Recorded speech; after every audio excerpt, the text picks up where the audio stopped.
তোর আশিকি লিখেছেন সুরায় রাফা। পর্ব সংখ্যা 2। ভেনিসে নিজের বিজনেস প্রপার্টি সব কিছু ছেড়ে মিলানোতে এসে আমি নিশ্চয়ই গেমস খেলার জন্য তোমাকে অ্যারোনটিক্স পড়াইনি। তুষারের কণ্ঠে বিদ্রুপ, যা শোনা মাত্রই সূক্ষ্ম এক অপমানের আভাসে থমথমে হয়ে উঠল ইয়াসের ফর্সা সুদর্শন মুখ। বেজায় বিরক্ত হলো সে। যত সম্ভব নিজেকে শান্ত রেখে বলল, এটা জাস্ট সিম্পল গেম নয় পাপা, ইটস স্পোর্টস। আজকে ভার্সিটিতে ফাইনাল টুর্নামেন্ট অনুষ্ঠিত হবে। যদি আজকের ম্যাচে আমাদের টিম জিতে যায় তাহলে আর পিছনে ফিরে তাকাতে হবে না। I will become a international programmer, but you have to follow your daddy's part. He was a mafia boss, not a pilot. ইয়াসের কণ্ঠস্বর চড়াও হয়ে উঠল। বিপরীতে প্রলম্বিত শ্বাস ফেলল তুষার। তৎপর হয়ে ছেলেকে কিছু বলবে তক্ষুনি সিঁড়ি ভেঙে নেমে এলো পিশিলা। সকালে লেগিংস আর ট্যান টপ বদলে একটা সুন্দর বেগুনি রঙের ঝালরওয়ালা ফ্রক পরেছে সে। মাথায় পড়েছে একই রঙের হেয়ারব্যান্ড। রেশমের মতো লম্বা সোনালি চুলগুলো ছড়িয়ে দিয়েছে পিঠের ওপর। সিঁড়ি ভেঙে এক প্রকার দৌড়ে দৌড়ে নামল সে। মেয়ের এমন উড়নচণ্ডী স্বভাব মোটেই পছন্দ নয় ফ্লোরার। সহসা ডাইনিংয়ে আসা মাত্রই মেয়েকে কড়া কণ্ঠে শাসন করল সে। এভাবে শব্দ করে হাঁটছো কেন? ম্যানার্স শেখোনি? আর চুল এভাবে খোলা রেখেছো কেন? এক্ষুনি বাঁধো। মায়ের এ কথা গায়ে মাগল না পিশিলা। পাপার আদরে একমাত্র স্নেহজাতি সে। এত কথা শোনার সময় কোথায়? উল্টো ধূপ ধাপ করে হেঁটে গিয়ে দাঁড়ালো সেই ইয়াসের নিকট। মেয়েটা কাছাকাছি আসতেই চোখ মুখ শক্ত করে ফেলল ইয়াস। কোনো এক অজ্ঞাত কারণে পিশিলাকে একদমই সহ্য করতে পারে না ইয়াস। প্রথম প্রথম ছেলে মানুষই বাচ্চা মেয়ে এসব ভেবে এড়িয়ে গেলেও ধীরে ধীরে তুষার আর ফ্লোরার আস্কারায় বিগড়ে যেতে থাকে সে। যত বড় হচ্ছিল ততই যেন বাড়ছিল তার ক্ষোভ রাগ সব কিছু। মেয়েটা ওর যেন দুচক্ষের বিষ। তিল থেকে তাল খসলেই চড় বসিয়ে দেয় ওর গালে। এই জীবনে পিশিলা বাবা মার হাতেও এত মার খায়নি যত মার ইয়াসের হাতে খেয়েছে। বয়স বাড়ার সাথে সাথে ক্রমশ জটিল হয়েছে তাদের সম্পর্ক। এখন ভুল করেও যদি দুজন একসঙ্গে বাড়িতে থাকে সেদিন ছোটোখাটো এক রণক্ষেত্রে পরিণত হয় ফেক্স ম্যানার। পিশিলার শরীর থেকে ভেসে আসা বডি ওয়াশের মিষ্টি সুঘ্রাণটা নাকে লাগতেই হাতে থাকা কাঁটা চামচটা সশব্দে স্যান্ডউইচের ওপর গেঁথে ফেলল ইয়াস। চুয়ালে বেশি শক্ত করে চিবিয়ে চিবিয়ে বলল, কি চাই? ইয়াসের কণ্ঠে ক্রোধের উষ্মা। সেই স্ফুলিঙ্গের মতো চড়া মস্তিষ্কে খানিকটা ঘি ঢেলে দিতেই তার প্লেটের পাশে বাজারের ফর্দের মতো একটা লম্বা কাগজ রাখল পিশিলা। মুখে বলল, এতে আমার গত এক সপ্তাহের সকল ক্ষয়ক্ষতি আর্থিক বিবরণী দেওয়া আছে। দয়া করে ক্ষতিপূরণটা দিয়ে যাবেন। বাড়ির স্বঘোষিত ইয়ং মাস্টারকে অতি সূক্ষ্ম এক খোঁচা দিয়ে সরে দাঁড়ালো সে। বিপরীতে ইয়াস ওর কথায় পাত্তা তো দিলই না, উল্টো কাগজের ফর্দটাকে আঙুলে টোকায় সীমানা ছাড়িয়ে বাইরে ছুঁড়ে মারল। তার এহেন কাণ্ডে পিশিলা দাঁত খিচিয়ে উঠল। বিরক্তিতে ছিড়বিড় করতে করতে তুষারকে উদ্দেশ্য করে বলল, দেখলে পাপা, তোমার ছেলের কাণ্ড দেখলে? কতটা উগ্র হয়েছে সে। পিশিলার কথা শেষ হতেই ফ্লোরা চোখ পাকালো মেয়েকে। শাসি উঠে বলল, কতবার শিখিয়েছি ভাইয়াকে রেসপেক্ট করবে। ভাইয়া? মুখ ভেঙে শব্দটা উচ্চারণ করলো পিশিলা। ওদিকে সবার মাঝে থেকেও নিশ্চুপ জন্ত মানব। হাজারটা অন্যায় করলেও ছেলের ভুল ত্রুটির ব্যাপারে বড্ড উদাসীন সে। অবশ্য বিষয়টা বরাবরই জ্ঞাত পিশিলার। ছোটবেলা থেকেই দেখে এসেছে ইয়াসের কোনো ভুল কখনো চোখে পড়ে না তার পাপার। উল্টো ইয়াস কোনো কিছুতে অসন্তুষ্ট হলে পিশিলাকে দিয়েই বারবার সরি বলানো হয়। ভাবখানা এমন যে সে এখানকার মুকুটবিহীন যুবরাজ। অয়েল ইয়াস যদি যুবরাজ হয়ে থাকে তাহলে পিশিলাও তো এই বাড়ির একমাত্র সেহজাদি। কই, তাকে তো নিয়ে এমন মহামারী আহ্লাদ করে না কেউ। সামনাসামনি খুব আত্মবিশ্বাসী ভাব ধরে থাকলেও এই সব আকাশ কুসুম ভাবনায় বুকের ভিতরটা ভার হয়ে আসে পিশিলার। অবক্ত অভিমানে চোখের কোণে চিকচিক করে ওঠে এক ফোঁটা টলমলে নোনা জল। মন গহীনে বাবা মাকে ঘিরে জন্ম নেয় শত সহস্র অভিযোগ। বাবা, গ্র্যাজুয়েশন শেষ, এবার আমি মুভ করতে চাই। ডাইনিং টেবিলে কিছুক্ষণ ধরে বিরাজমান থমথমে নই শব্দটা আচমকা ভেঙে গেল। ইয়াসের কথায় চোখ তুলে চাইল তুষার। কফির কাপে ধীরে সুস্থে সিপ নিয়ে বলল, আমি শুনেছি তুমি আলপাইন এরিয়াতে একটা লাক্সারিয়াস টি হাউস কিনেছ। Yes papa. তুষারের তির্যক প্রশ্নের জবাবটা খুব আত্মবিশ্বাসের সঙ্গে দিল ইয়াস। বিপরীতে সাবলীন গলায় প্রত্যুত্তর করল যন্ত্রমানব, বেশ তো, ভ্যাকেশনে গিয়ে বেরিয়ে এসো, দরকার পড়লে আমরাও যাব। আজকাল একটা ভ্যাকেশনের খুব প্রয়োজন অনুভব করছি। এটা কোনো ট্যুরিস্ট স্পট নয় papa, that is the alpine tea forest, আর আমি সেখানে পার্মানেন্টলি শিফট করতে চাই। ইয়াসের কথার শেষে কিছুক্ষণ নিশ্চুপ হয়ে বসে রইল তুষার। পর মুহূর্তে ভেসে এলো তার অসন্তোষ বীজজড়িত কণ্ঠস্বর। হঠাৎ এমন বনে বাজারে থাকার শখ হলো কেন তোমার? শখ হবে না আবার, ওটাই তো তার আসল জায়গা। গেছো হনুমান একটা। পাশ থেকে মিনমিনে গলায় রসিয়ে রসিয়ে কথাগুলো বলল প্রিশিলা। তৎক্ষণাৎ ওর দিকে অগ্নিদৃষ্টি নিক্ষেপ করল ইয়াস। তুষার সামনে না থাকলে হয়তো এতক্ষণে চড়িয়ে লাল করে দিত ওর ফর্সা গাল দুটো। অন্তত চোখের দৃষ্টি তো তাই বলছে। ইয়াসের রক্তিম চোখের দিকে চেয়ে ফাটা বেলুমের মতো চুপসে গেল প্রিশিলা। তড়িঘড়ি করে মন দিল সে খাবার প্লেটে। পরপরই কানে ভেসে এলো ইয়াসের গম্ভীর কণ্ঠস্বর, I am adult papa, I can live where ever I want. ছেলের সুরক্ষার ব্যাপারে সর্বদা সচেষ্ট থাকা তুষারের কপালে জড়ো হলো চিন্তার বলিরেখা। গত কয়েক মাস ধরেই ইয়াস বাড়ি থেকে মুভ করতে চাইছে। ছেলে মেয়ে বড় হলে প্রয়োজনের তাগিদে বাড়ি ছেড়ে অন্যত্র থাকবে, এটা খুব স্বাভাবিক। তবু এই সিদ্ধান্তের বেলায় বরাবরই হীনমন্যতায় ভোগে যন্ত্রমানব। তার পিছনে যথোপযুক্ত কারণ রয়েছে অবশ্য। সেই কারণটাই এবার ইয়াসের সামনে তুলে ধরল তুষার। তুমি ভাবছো তুমি একা থাকতে পারবে, কারণ তুমি অ্যাডাল্ট, অথচ প্রত্যেকবার তোমার ঘটানো ক্রিমিনাল রেকর্ডগুলো গায়েব করতে যত ধরনের হ্যাসেল পোয়াতে হয় সব আমায়। করো না গায়েব। কথাটা শোনা মাত্রই তীক্ষ্ণ দৃষ্টিতে ছেলের দিকে তাকালো তুষার। ইয়াসও তাকিয়ে আছে একইভাবে। তার চোখে অগ্নিস্ফুলিঙ্গের মতো তেজ। I can carry my own personality papa, কী দরকার শুধু শুধু রেকর্ডগুলো গায়েব করার? Are you sure? তুষারের শীতল কণ্ঠে নীরব হুঁশিয়ার। তাতেও বিন্দুমাত্র পরোয়া করল না ইয়াস। উল্টো পাপার দিকে খানিকটা ঝুঁকে প্রবল আত্মবিশ্বাস নিয়ে জবাব দিল, 100%। রুক্ষ স্বরে কথাটা বলেই সশব্দে চেয়ার ছেড়ে উঠে দাঁড়ালো ইয়াস। ফ্লোরার পানে নিভে আসা দৃষ্টি দিয়ে বলল, আই অ্যাম ডান মাম্মা। তড়িঘড়ি করে ছেলেকে বাদ সাধল ফ্লোরা। উতলা হয়ে বলল, সে কি বেটা, কিছুই তো খাওনি তুমি? মায়ের কথা শুনে নিঃশব্দে ঠোঁট বাঁকালো প্রিশিলা। বিরক্তির স্বরে বেরিয়ে আদিক্ষেতা। ইয়া সে সব দেখেও দেখল না। নিষ্প্রিয় ভঙ্গিতে হাতে থাকা ব্ল্যাক বেল্ট ঘড়িটায় এক পলক চোখ বোলালো সে। তারপর খুব তাড়া দেখিয়ে বলল, it's already time, I have to leave mama. বলেই আর কোনো দিকে তাকালো না সে। কাঁধের ব্যাগটা নিয়ে সোজা চলে গেল গেট ধরে। ইয়াস বেরিয়ে যেতেই ফোঁস করে নিঃশ্বাস ছাড়ল ফ্লোরা। তুষারের দিকে তাকিয়ে মন মরা হয়ে পড়ল।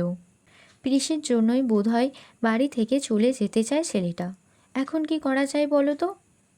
মায়ের কথা শোনা মাত্রই ফনা তোলা সাপের মতো ফোঁস করে উঠল প্রিশিলা। ঝাঁঝালো গলায় বলল, তোমার ছেলের মুড সুইংয়ের জন্য সবসময় আমাকে দায়ী করা বন্ধ করো মাম্মা, নয়তো আমিও বাড়ি থেকে চলে যাব।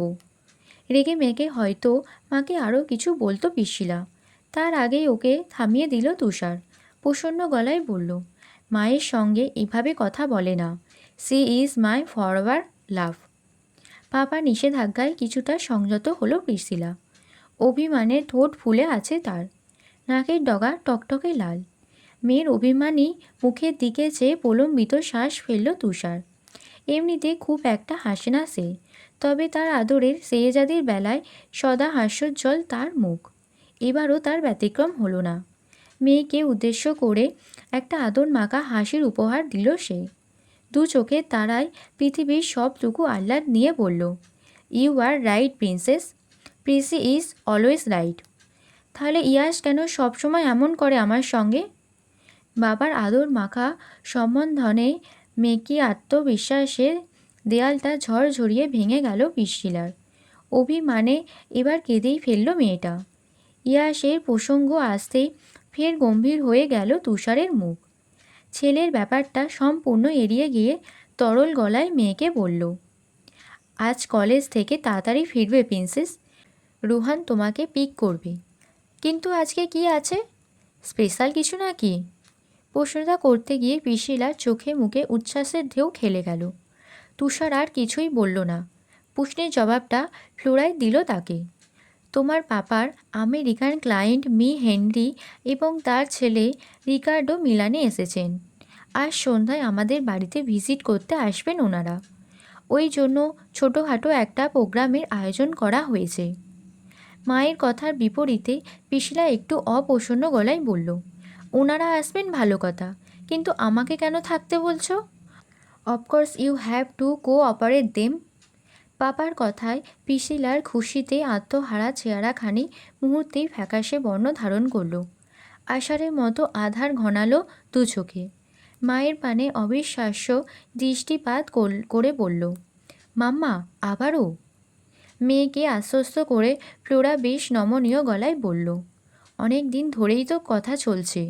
তাছাড়া ওনারা কত দূর থেকে আসবেন, এতটুকু কনসিডার তো তোমাকে করতেই হবে।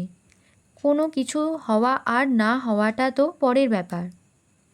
এবারে চেয়ার ছেড়ে উঠে দাঁড়ালো প্রিসিলা।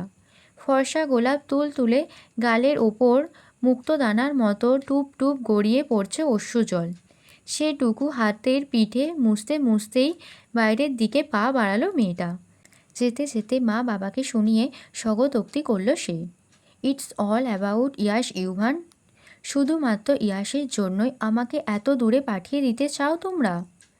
পিসিলা কাঁদতে কাঁদতে বেরিয়ে গেলে রোহানের নাম্বারে ডায়াল করলো তুষার।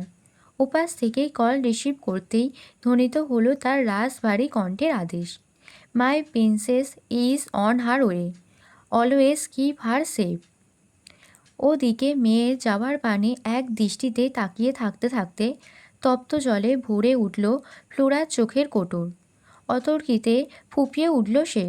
ফ্লোরাকে কাঁদতে দেখে ভিতর ভিতর হচকালো তুষার, অথচ নিরুত্তাপ স্বরে জিজ্ঞেস করল, তুমি কেন কাঁদছ? তোমাকে তো আর কোথাও পাঠাচ্ছি না। স্বামীর কথার ঝেঁঝে উঠল ফ্লোরা। অশ্বরুদ্ধ স্বরে আওড়ালো, চুপ করো তুমি পাষাণ লোক। মেয়েটা আমার সবে 19-এ পা দিয়েছে। এখনই এভাবে বিয়ে দিলে ওর ভবিষ্যৎ কী হবে? আমার মেয়ের ভবিষ্যৎ আমাকেই ভাবতে দাও। তুষারের এক রোখা প্রত্যুত্তর। তাই বলে এভাবে? তুমি ভালো করেই জানো ইয়াস পিসিলাকে আমাদের সঙ্গে মানতে পারে না। মানতে না পারার সেই ক্ষুদ্র ছেলে মানুষই ঈর্ষাটুকু এখন বড় সড়ো ক্ষোভে পরিণত হয়েছে। আর আমি কখনোই চাইব না সেটা ব্লাস্ট হোক। তাহলে ইয়াসকে দূরে সরিয়ে দাও, ও তো যথেষ্ট ম্যাচিওর। সম্ভব নয়। তুষারের কাট জবাব। বিপরীতে ফ্লোরা বলল, ঠিক আছে, তবে পিসিকে ধর্মে পাঠিয়ে দাও। তুষার জাওয়াদের মেয়ে কখনো ধর্মে থাকবে না। তুষারের উত্তর শুনে পুরোপুরি ভেঙে পড়ল ফ্লোরা। তক্ত গলায় বলল, এই সমস্যার কি আর কোনো সমাধান নেই? এবারে চেয়ার ছেড়ে ফ্লোরার নিকট এগিয়ে এলো তুষার। আলতো হাতে ওর সর্পির সোনালি চুলগুলো কানের পেছনে গুজে দিয়ে চোখের কোণে জমে থাকা সবটুকু জল ঠোঁট দিয়ে শুষে নিল সে। মুহূর্তে শিউরে উঠল রমণী। কান্নাকাটি থেমে গেল তার। এদিক ওদিক চোখ বুলিয়ে লাজুকতার ন্যায় গলায় বলল, কী করছো? আশেপাশে মাদামরা আছে, থাকুক। কয়েক মুহূর্ত অতিবাহিত গাঢ় নৈশব্দ। তারপর ফ্লোরা একটু ঠিকঠাক হলেই তুষার নিজে থেকেই বলল, he is a popular artist from America. ভেনিসে আমার কিছু আর্কিটেক্টের কাজের জন্য হায়ার করেছিলাম ছেলেটাকে। And you know what, he is best. আর তুমি তো জানোই তোমার মেয়ের ড্রিম জব হলো আর্ট ওয়ার্ক। ও যদি জানতে পারে ওর ফেভারিট আর্টিস্ট ওর লাইফ পার্টনার হতে চলেছে, তাহলে ব্যাপারটা কেমন হবে বুঝতে পারছো? বুঝেছি, আনত স্বরে শব্দটা উচ্চারণ করলো ফ্লোরা। বিপরীতে ওকে বুকে এনে ফেলল তুষার। পিয়সের সোনালি চুলের ভাঁজে আবেশিত আঙুল বুলিয়ে দিয়ে বলল, একটু ভরসা রাখো জান, I make the best decision for my girl. শীতের ঘ্রাণ বুকে নিয়ে ধরণীতে দাপিয়ে বেড়াচ্ছে অক্টোবর। ক্যালেন্ডারের পাতায় বিশুদ্ধতম মাস। বাংলায় মাস দিন হিসেব করলে এখন মধ্য শরৎকাল। পুরো বছর ঘুরে এই অক্টোবরে এসে অদ্ভুত রঙিন হয়ে ওঠে পৃথিবী। এক প্রকার হিমেল সিক্ত হাওয়া সর্বক্ষণ আদর বুলিয়ে যায় শরীরে। সূর্য তেজ স্নান হয়ে আসে। শীতের আকাঙ্ক্ষায় উন্মুক্ত হয়ে থাকা প্রকৃতি তখন আরও রঙিন, আরও অপরূপ রূপে সাজে।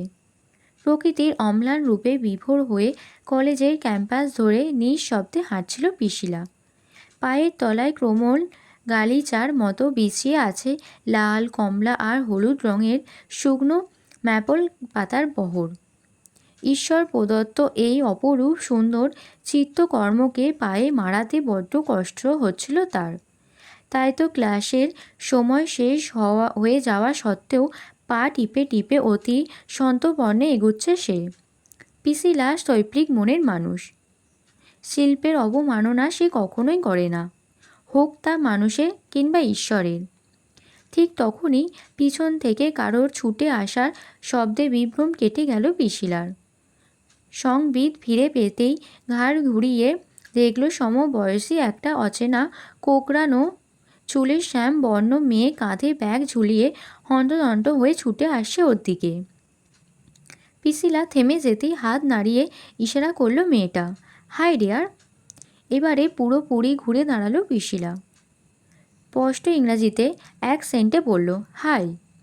মেয়েটা কাছাকাছি এসেই থমকে গেল। ছুটতে গিয়ে নিঃশ্বাস ভারী হয়ে উঠেছে। পিসিলার চোখে কৌতূহলের জোয়ার। মেয়েটাকে দেখা মাত্রই বলে উঠল সে, আর ইউ ফ্রেশার?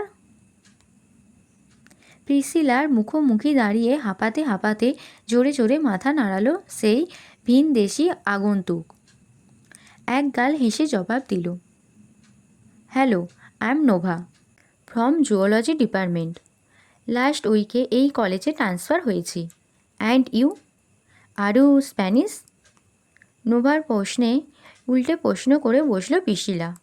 এবারও হ্যাঁ সূচক মাথা নাড়ালো মেয়েটা।